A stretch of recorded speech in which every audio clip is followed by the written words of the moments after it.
So sa pagiging busy ng Golden State Warriors kakahanap ng mga katandem ni Steph next season.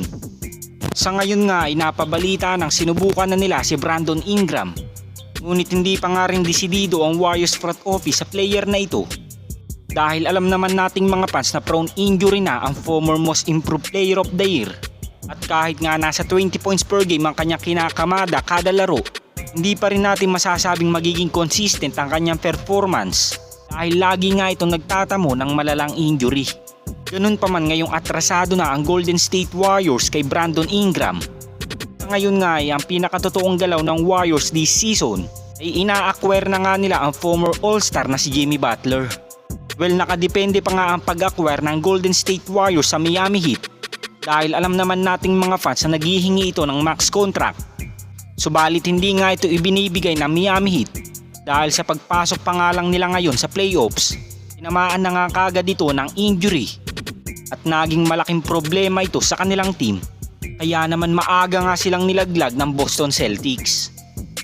At ayon pa nga sa latest update ng pag-acquire ng Warriors kay Jimmy Butler ayon kay Anthony Slater ng The Athletic, nagkakaroon na nga daw sila ng discussion about sa magiging move nila this off-season dahil napakarami talagang mga players sa magiging available sa free agency.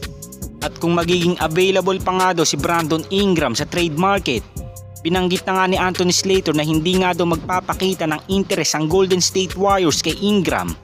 Ngunit kung magiging available naman ang former All-Star na si Jimmy Butler sa trade market, mas magiging priority nga daw ng Warriors ang player na ito. Dahil alam naman nating mga fans kung gaano kataas ang potensyal ni Jimmy Butler kapag fully healthy ito next season. Kayo mga Lods, sang-ayon ba kayo sa galaw na ginagawa ng Warriors this off-season? Comment down below lang mga Lods. At dahil gustong-gusto nang gumawa ng pagbabago ng Golden State Warriors sa darating na season, sa ngayon nga ay mukhang mas pinagtutuunan na nila ngayon ang big man. Dahil ayon nga mismo sa latest update ng Warriors Nation, interesado na nga ang Golden State Warriors sa Canadian center na si Zach Edey.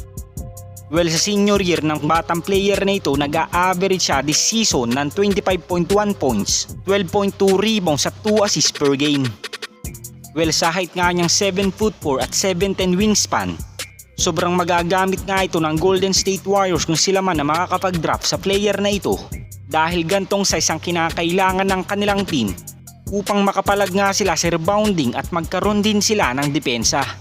Well, sa laruan nga ni Zach Edey, maihahalin tulad nga natin ng kanyang playing style kay Dwight Howard dahil more on physicality nga ito sa loob ng basket at mas ginagamit nga niya ang kanyang size at ang kanyang lakas upang madumi na nga niya ang lahat ng bumabantay sa kanya sa pinta.